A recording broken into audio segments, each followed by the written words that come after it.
नमस्कार दोस्तों, आज आ रहे हैं हम त्रिवेणी घाट ऋषिकेश में, जहां हमें सौभाग्य प्राप्त हुआ है आज जनार्दन आश्रम में ठहरने का। और यहां हमारी मुलाकात होती है स्वामी केशव स्वरूप ब्रह्मचारी महाराज जी एवं स्वामी अच्युतानंद महाराज जी से। और इस आश्रम में आज डॉक्टर जनार्दन केरवान जी के द्वारा 13 बच्चों का यज्ञोपवीत संस्कार विधि एवं मंत्रों के द्वारा किया जा रहा है। तो आज के दिन की शुरुआत बहुत अच्छी रही है। स्वामी अच्युतानंद जी के द्वारा इस संस्कार के अलावा सभी संस्कारों की जानकारी भी दी गई।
ओम भूस्वाहा इदं अग्नये नमः।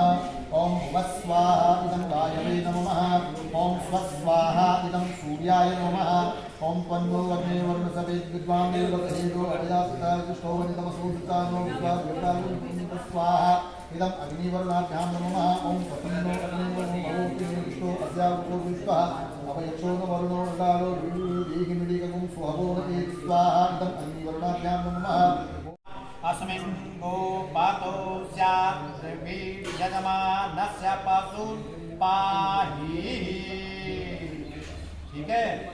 ओम अग्निमीले पुरोहितं यज्ञस्वदेव मृत्युज्वं भूतारं रत्नधातमम्।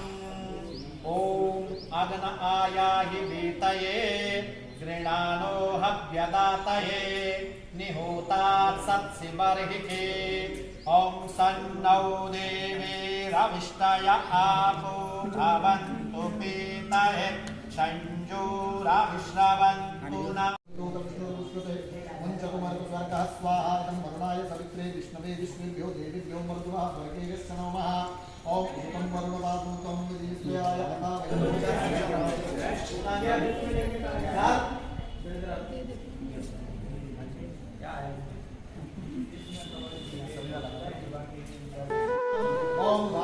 हर हर महादेव। मैं परिव्राजकाचार्य स्वामी अच्युतानंद आज मैं ऋषिकेश में हूँ और ऋषिकेश त्रिवेणी घाट पर ये यज्ञोपवीत संस्कार का कार्यक्रम चल रहा है, जो कि मृत ब्राह्मणों के द्वारा यहाँ पर आज इस संकल्प को पूरा किया जा रहा है कि वो आज ब्रह्मचारी दीक्षा ले रहे हैं। हमारे वैदिक सनातन परंपरा में 4 आश्रम निहित किए गए हैं। पहले ब्रह्मचर्य आश्रम, जो कि आज आप देख रहे हैं, यज्ञोपवीत के साथ साथ ये संस्कृत का अध्ययन कर रहे हैं और आज ब्रह्मचारी दीक्षा इन्होंने ली है। दूसरा, हमारे यहाँ गृहस्थ आश्रम, जब आपका विवाह संस्कार होता है उसके बाद हम गृहस्थ आश्रम में प्रवेश करते हैं। और तदुपरांत जब हम गृहस्थ से भी निवृत्त हो जाते हैं तब हमारे यहाँ एक तीसरी व्यवस्था बनाई गई है, वानप्रस्थ आश्रम। उसके लिए भी बहुत बड़ा संस्कार है, उसके लिए बहुत बड़ी प्रक्रिया है। और साथ ही फिर अंतिम में जो है संन्यास की प्रक्रिया आरंभ होती है। तो उसी 4 आश्रमों से आज ये हमारा यज्ञोपवीत का कार्यक्रम ये ब्रह्मचारी आश्रम की ओर प्रवेश कर रहे हैं।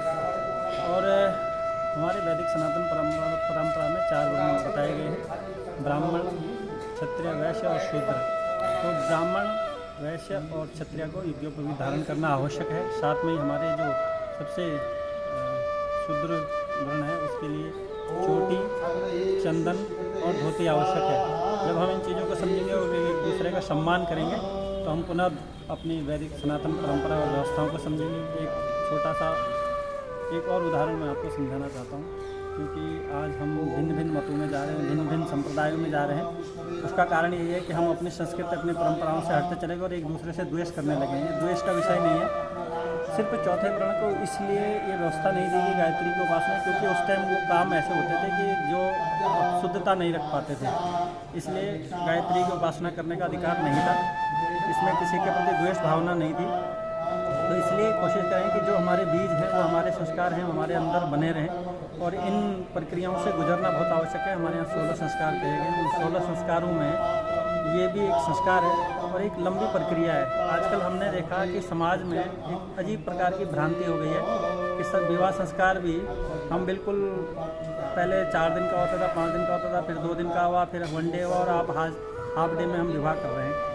ये प्रक्रियाएं कोई आसान नहीं है। ये आप सुबह से देख रहे होंगे 8 बजे से प्रक्रिया चालू हुई है और अभी 12-1 बजने वाला है और प्रक्रिया अभी भी संपन्न नहीं हुई, चल रही है, आप देख रहे होंगे। और साथ ही आजकल हमने विवाह संस्कार को भी ऐसे कर दिया बिल्कुल कि ठीक है, निभाना है। तो ये निभाने की चीज़ नहीं है, ये हमारे ऊपर बोझ नहीं है। ये एक ऐसी वैदिक परंपरा की प्रक्रिया है जिससे कि हमारा जीवन उत्कृष्ट होता है, हमारा जीवन उस महानता को प्राप्त करता है। और जिस भी आश्रम में हम रहते हैं, चाहे ब्रह्मचारी आश्रम में रहें, चाहे गृहस्थ में रहें, चाहे वानप्रस्थ में रहें, चाहे संन्यास में रहें, इन संस्कारों से, इन कर्मों से हमारा वो जीवन बहुत उत्कृष्ट होता है और उसकी मर्यादा बनाए रखना हमारा प्रथम कर्तव्य है। इसलिए आप सभी से आग्रह है कि अगर विवाह संस्कार करें, यज्ञोपवीत संस्कार करें, वानप्रस्थ में जाएँ, चाहे संन्यास की प्रक्रिया करें, बहुत विधिवत करें, और जो और 16 संस्कार हैं उनको भी बहुत विधिपूर्वक करना चाहिए। आजकल हमने देखा कि जब कोई मर जाता है तो हम सिर्फ निपटाने में लग जाते हैं।